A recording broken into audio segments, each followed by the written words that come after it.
Welcome to Endurance, Noise, and Random Musings. It is April 6, 2020, 3:30 in the afternoon here in Bakersfield, California. Was on the internet and saw Twitter they retweeted this, and I Run Far doing a profile piece on Yolanda Holder. And so I finally got to reading it, and I definitely wanted to just kind of do a little video about Yolanda and some of the things they bring up and some of the stuff that over the years, I've had the fortune of being out there with her on many of her race, and we are fellow walkers. I still do run a little bit from time to time just because I can't walk like she can. I mean, last 2 summers ago, she went and became one of the less than 100 people to walk 100 miles in 24 hours.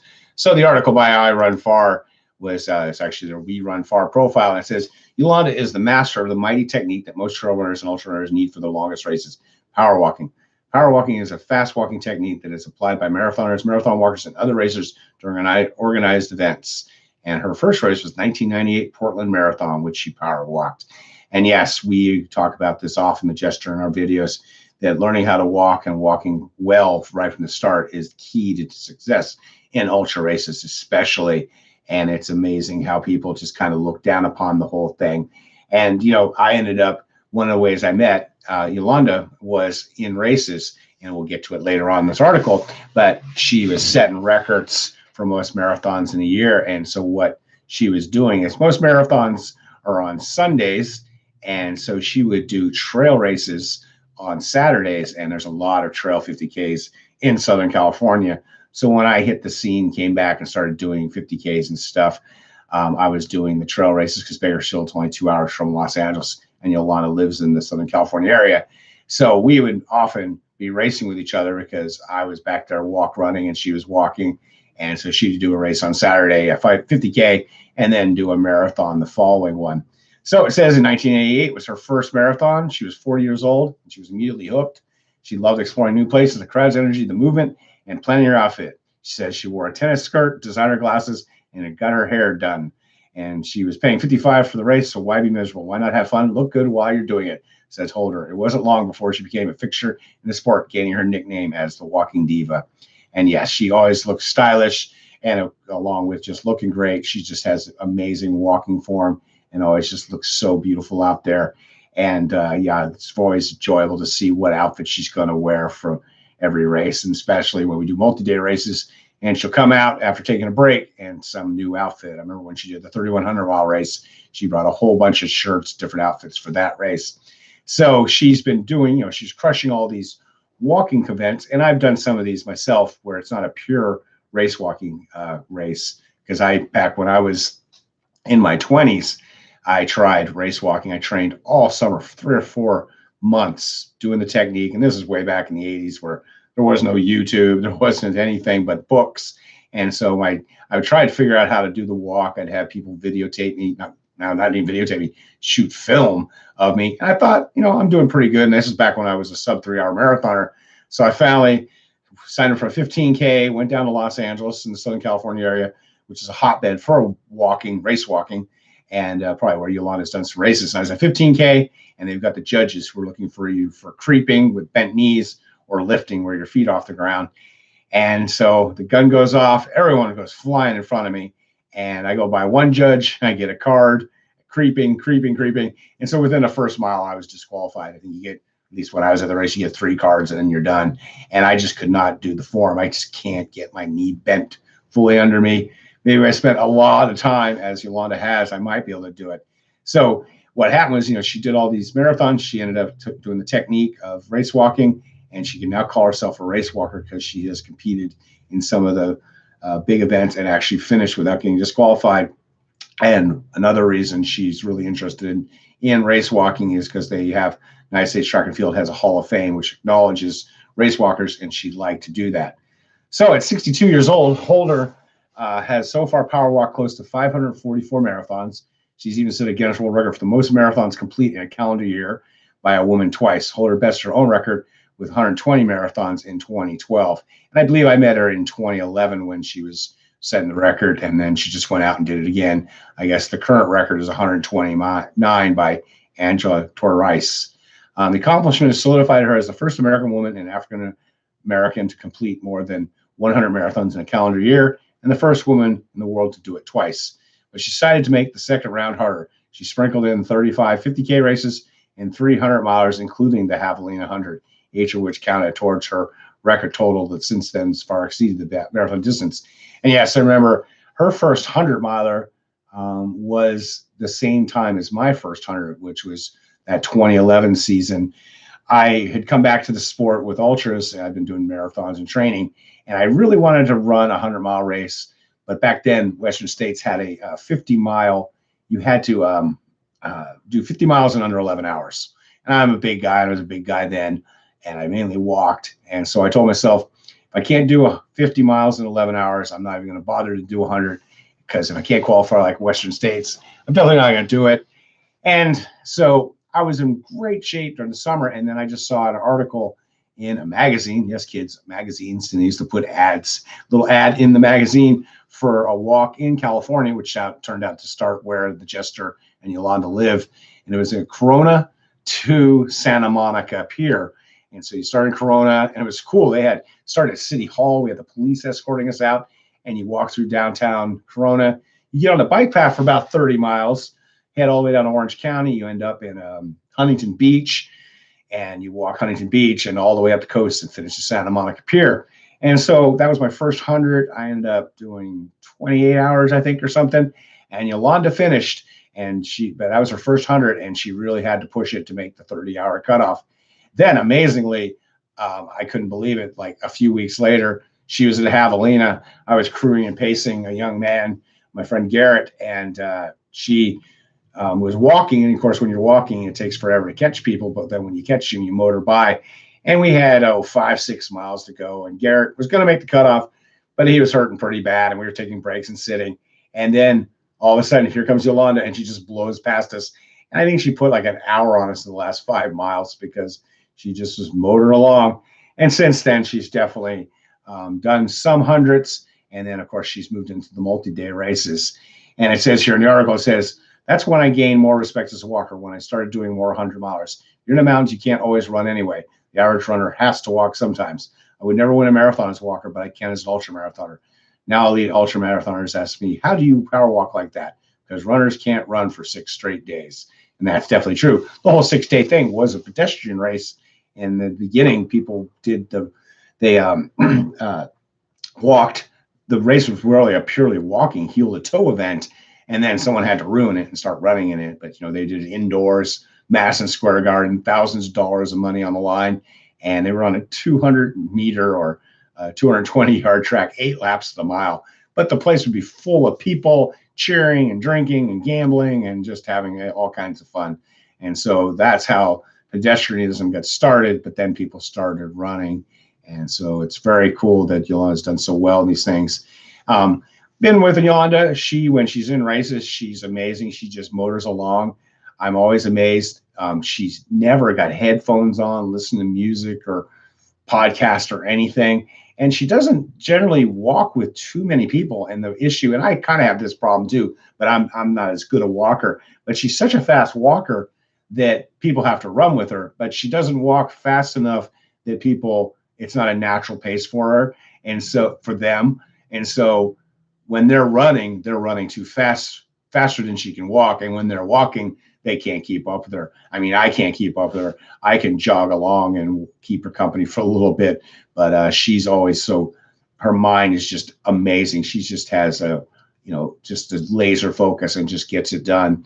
There's times when she'll back off and you'll see her enjoying herself, but she's never mall walking out there unless she's already got her goal and she's trying to get it. But she usually has these goals so high that she has to push the whole 24, 48, 144 hours. I mean, when I saw her at the Dome, 6 days of the Dome, when I was there in 2019, the 6 days of the Dome in Milwaukee, the judge who came out for the Centurions was there on day 1 of the 6th day. And so her and Anthony Culpepper went out and walked 100 miles in under 24 hours. Anthony was around 20 hours or something like that. Yolanda, all night, all day, all night, just going so hard. I've never seen her push herself so hard. And she made it to 24 hours with just minutes to spare. I mean, like 10 or so minutes.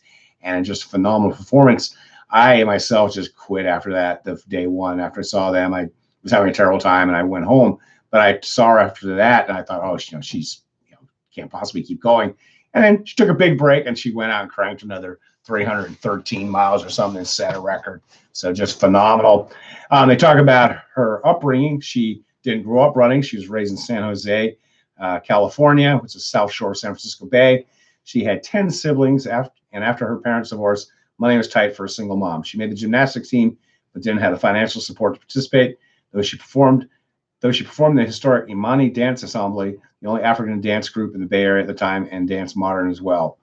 And so that's it. Having said all that, she outshined her peers in 11th grade during a 1-mile PE class run. And her PE teacher said, "You're a long distance athlete. You should come out for track and field and do the 800 of the mile races." And she said, "No, this hurt. I don't want to run. Now I'm doing races that last multiple days." And yeah, it would have been pretty interesting to see Yolanda. Of course, she's 63, I guess, right now. So she's about 5 years older than me. And one of the things out here, well, in the United States, is we had Title IX. And, when I was going to high school, I started in 76, 77. Title IX had just got enacted while I was in school, because before that, there wasn't equal opportunities for girls to compete in athletics. They got the JV uniforms, the funding, and all that. So girls' sports were definitely not emphasized as much. And so Yolanda kind of was a few years before me. And so I can imagine that it was a much different case. I mean, granted, there's always been track and field, but even in track and field, you got to realize, like, I graduated in 81. So Yolanda probably graduated somewhere like mid 70s. But, women didn't run a marathon in the Olympics till 1984 when Joy Benoit Samuelson won. So you can see kind of how it works. So she says after high school, she worked for a while and then married her husband, Roger, at age 23. So she's like me in the jester. I've been married for 30 plus years. Ed's been married for over 30 years, and Yolanda's at 40, which makes us interesting in the ultra world that, one, we're both walkers, and a jester walks a lot too. And we've been married for quite a long time. And the jester and I don't drink, and I don't believe Yolanda drinks either. So, in the ultra world, that makes us definitely outliers. She said when she got married, she dove into raising a family. She had the white picket fence and was a stay-at-home mom, enjoyed every minute of it, and never did sports. So I made sure my kids, RJ and Tiffany, did all the sports. I lived vicariously through that. Now Rogers is a retired computer engineer. When their kids left the nest, Holder was reinvigorated to pursue her own athletic dreams. I always wanted to put them before me. When they left and went to college, it was my turn. So in the beginning of her journey, she would register and do 5 or 6 marathons a year. Then she ran into the Marathon Maniacs Club while power walking the San Francisco Marathon. I was probably there. San Francisco Marathon, amazing race. Yes, it has a reputation for being hilly, but it's not too bad a course. Started Fisherman's Wharf. It's the only race that actually goes on the road across on the San Francisco Bridge, the Golden Gate Bridge. You go out and then you come back. You run through Golden Gate Park. You see the bisons. I remember when I was doing the race, and I'm through Golden Gate Park in the morning. And this is one of the first races I've seen and heard this and smelled it. I was like, I smell bacon. And they were handing out bacon at like 17, 18 miles. And then, of course, you go through Haight-Ashbury, then go by the San Francisco Giants Stadium and finish up. It's a great, great course. I highly recommend it. So she met the Marathon Maniacs, where, you do so many marathons and in a certain time period, and you get awards, and they keep track of it. So she started racing every weekend and became a positive addiction. It got her endorphins kicking. And here's where I kind of definitely hooked up with her. She said, I would usually do a 50K on the trails on Saturdays, then I would fly or drive somewhere to do a marathon on Sundays. There was always a big focus on logistics, figuring out how to go quickly between the two locations and where to sleep. A lot of my marathon friends are my best friends today. And I remember those things. I used to always joke with her. I'd be struggling to keep up with her and the Saturday 50Ks, and I'd be like, where are you off to? And I mean, I trained a lot, but the idea of doing a 50K on Saturday and going somewhere and doing another race on Sunday was pretty amazing. And so it says in 2014, she hit 500 marathons, and her focus moved towards longer events. A couple of her favorite long events include Javelina 100 for its character, costumes, and vibe, as well as 6 days in the Dome for the incredibly catered food. To date, she's finished 8 6-day, 400-plus races, podium in each one of them. And it's just been phenomenal to watch her. If you've never been to Javelina 100, 5 loops in the desert, washing machine style. It's a huge party. It's a great race if you're crewing and pacing. But because of all the craziness, I wouldn't go there for your A race. It is a qualifier for Western States. And I've been there 3 times, and it's an enjoyable one. And then, of course, 6 days of the Dome. That's when Yolanda really made her bones in the first one in 2014. So what happened was in 2014, across the years, had a 6-day race for the first time, and they brought over Jonas Kuros, the world record holder. Joe Fegis came.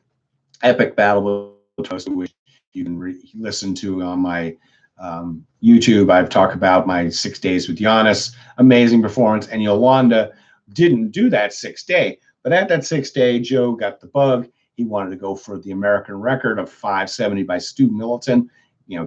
Sorry if I get these numbers a little wrong, because I really just do this off the top of my head. Could do some half-ass internet research, but do it this way. It's more enjoyable, and you guys can fact check. So he scoured the country looking for an indoor facility, because that's how they did the big records in the 1870s and 1880s. They did it indoors. It was brutal, but you didn't have to deal with the weather. Like across the years, oh my gosh, it just gets so freezing cold. The temperature swings it'll be 20 at night and 70 during the day. You can get rain, everything. And that's always the case with these outdoor ones. So Joe found the dome in Alaska, indoor dome, bubble dome, and it was in August. And the conditions, I've talked about the race before. For me, it was just super humid. The track was hard, but everybody and anyone showed up because it was certified. Long story short, Joe Fegis did get the American record. It was amazing to watch him perform and do it. I didn't even crack 300. I, across the years, did 322, and I had dreams of doing 400 at the dome, but after 3 days, I destroyed my quads. Well, one person who showed up at that event, who no one knew was coming, I didn't know her, and I knew Yolanda fairly well, but our other friend, Bob Davison, a great power walker, race walker, he was on the American team in the 80s. He convinced Yolanda to come, and so she showed up for the 6-day. And at this time, I don't think she'd ever done anything more than a 100-mile race. And she'd done some, charity walks. We're walking from like LA to San Francisco and stuff. So she shows up. Nobody really knows her. She's just out walking along. No one really, people who knew her. But it was interesting at the dome. So many people were more from the East Coast. And so they didn't really know us Southern California people. And we're out there mainly walking. But by day 4 or 5, people are like, who is this woman? My God, she looks gorgeous. My God, she looks like she's doing the same pace she was doing on day 1. And she slowly moved through the field. And then I remember it was like 24 hours to go. I was putting in miles, trying to keep my place. And she came by me and she said, I've moved into 10th place.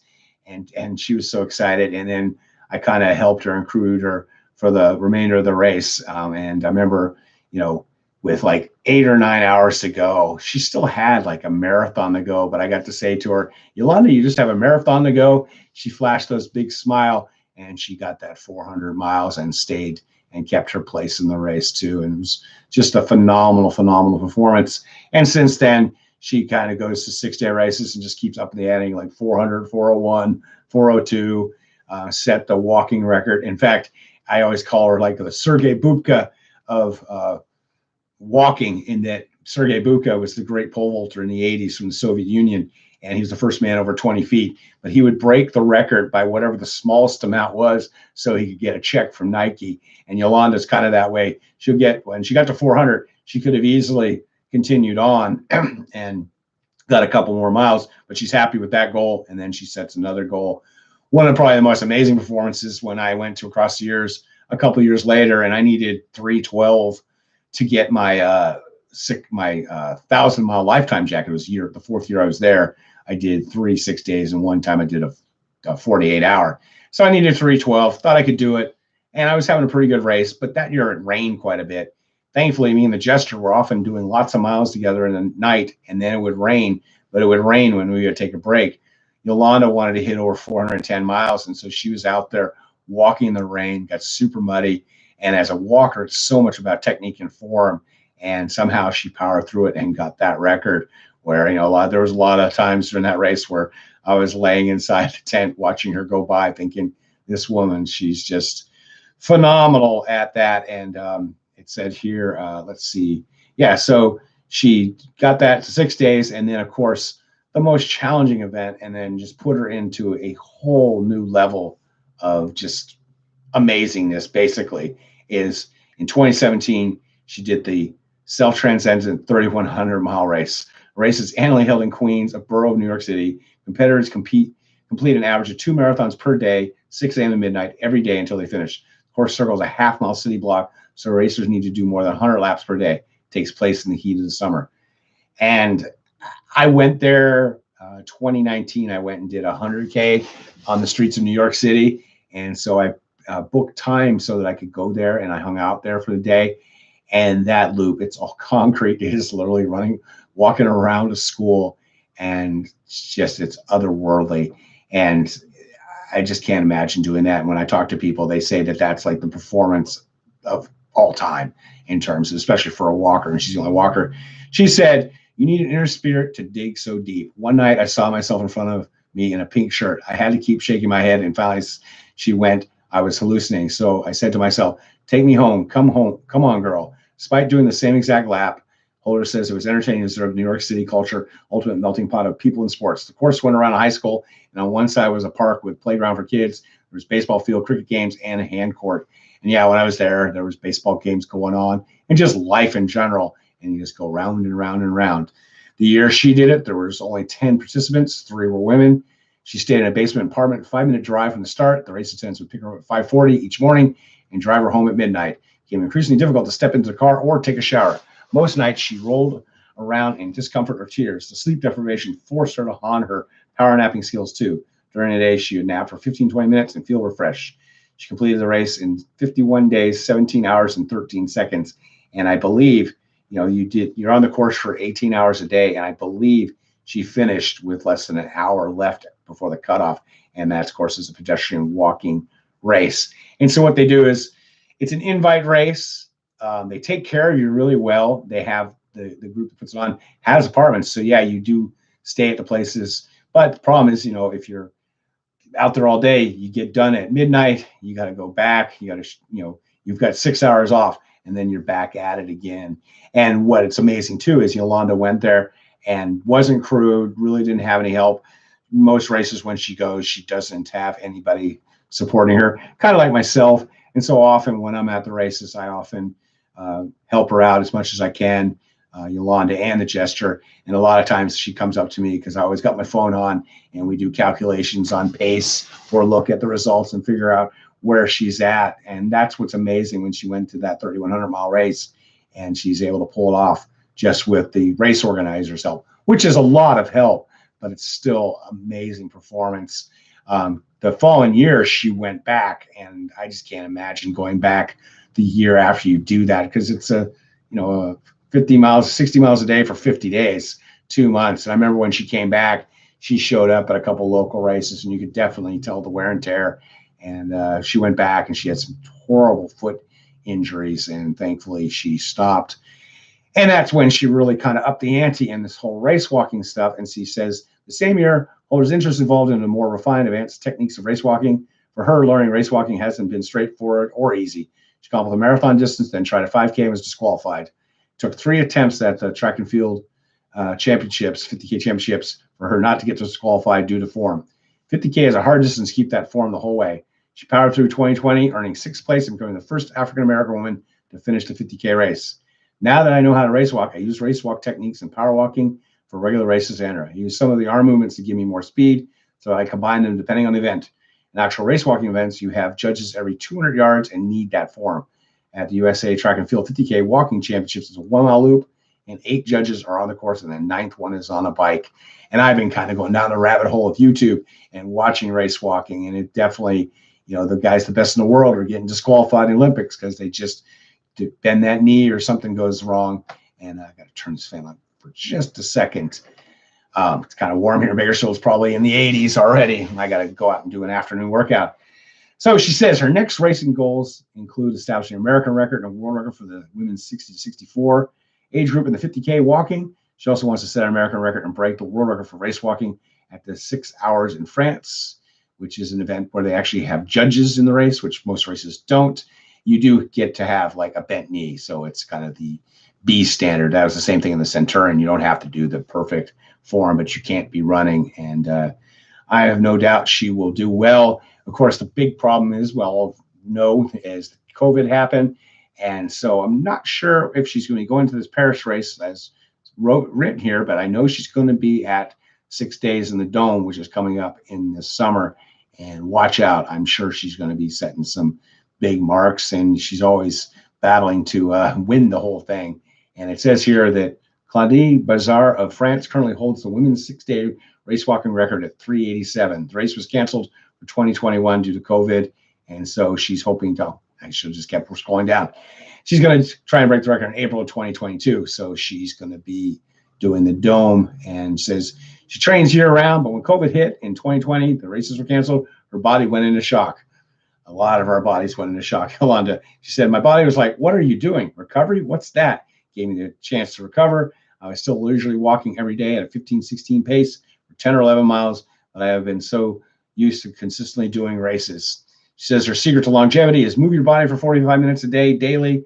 Have to move your body. Typical training day for her might be a 1 mile warm up, 10K of race walking at 14 pace, and 1 mile cool down. Afterwards, she stretches and incorporates Pilates. And if you follow her on Instagram, she does a headstand every day. And in fact, in a 6-day race, she'll do the headstands in those.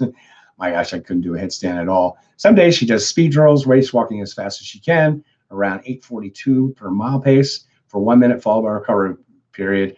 Repeat 10 times. Yeah, and then I guess she's going to have a second book, Misty Blue, 3,100 miles of smiles and pain, to be published soon. Holder hopes to dissolve negative stigma around power walkers and race walkers. She says runners can look down on walkers, feeling like they're more superior. I've had joggers or slower runners catch up to me and make smart remarks. I've been pushed and told to get out of the way. We share the same road. And she says, her tag is like, I walk, you run, we both get it done.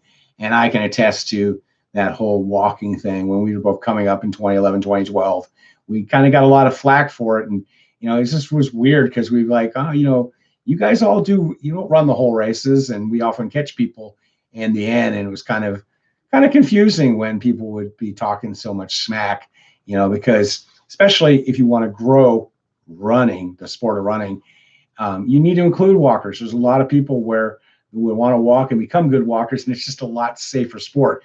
I myself, coaching athletes, I always have them maybe run a couple times a day and then walk to build that endurance. I take them out hiking for 2 hours, because if I try and have them run, they can only run 30, 40 minutes a day, if that, and then they start falling apart. So the walking keeps them in that aerobic zone, teaches them, get some time on their feet.